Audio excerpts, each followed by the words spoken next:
नमस्कार विद्यार्थी मित्रांनो, आज आपण द गोल्डन फिश या गोष्टीचा उत्तरार्ध बघणार आहोत. Malhar went back home.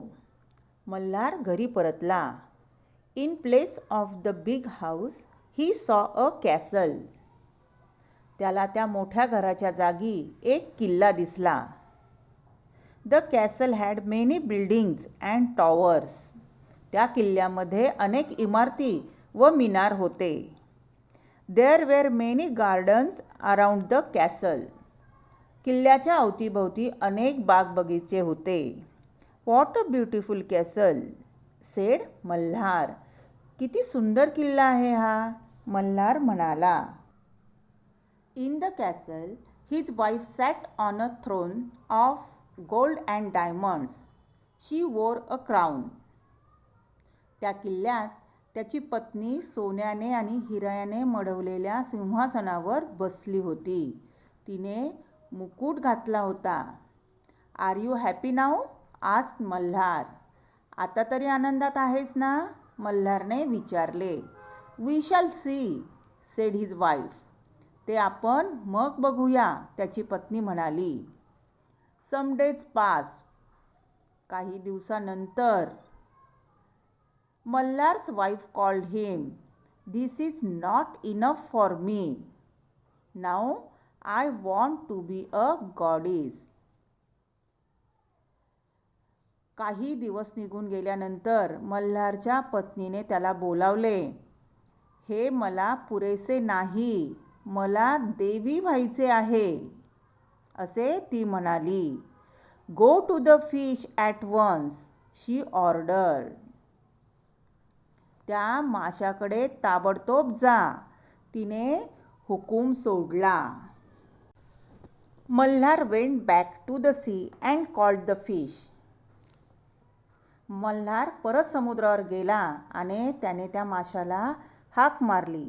O fish, please grant me one more wish. हे माशा, माझी आणखी एक इच्छा मान्य कर. When the fish came, there was a storm in sea. मासा जेव्हा बाहेर आला तेव्हा समुद्रात वादळ उठले होते. The fish looked very very cross. तो मासा खूप खूप त्रासलेला दिसत होता. What is it now? आता आणखी काय आहे? My wife wants to be a goddess, said Malhar in a small voice. माझ्या बायकोला देवी व्हायचे आहे, दबक्या आवाजात मल्हार म्हणाला. Go back home, the fish said. घरी परत जा, तो मासा म्हणाला. His voice was like thunder. त्याचा आवाज गडगडाटासारखा होता. अँड डोंट कम अगेन, आणि परत येऊ नकोस. Malhar went back home. Malhar परत घरी गेला. In place of the big castle he saw his little हट. त्या किल्ल्याच्या जागी त्याला त्याची लहान झोपडी दिसली. His wife had to live in the little hut once again. त्याच्या पत्नीला पुन्हा एकदा पहिल्यासारखेच त्या छोट्या झोपडीतच राहावे लागणार होते.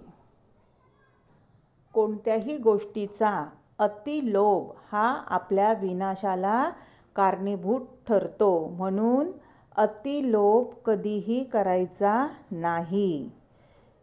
या बोधावर आधारित एखादी गोष्ट तुम्ही वाचायची आहे किंवा लिहायची आहे.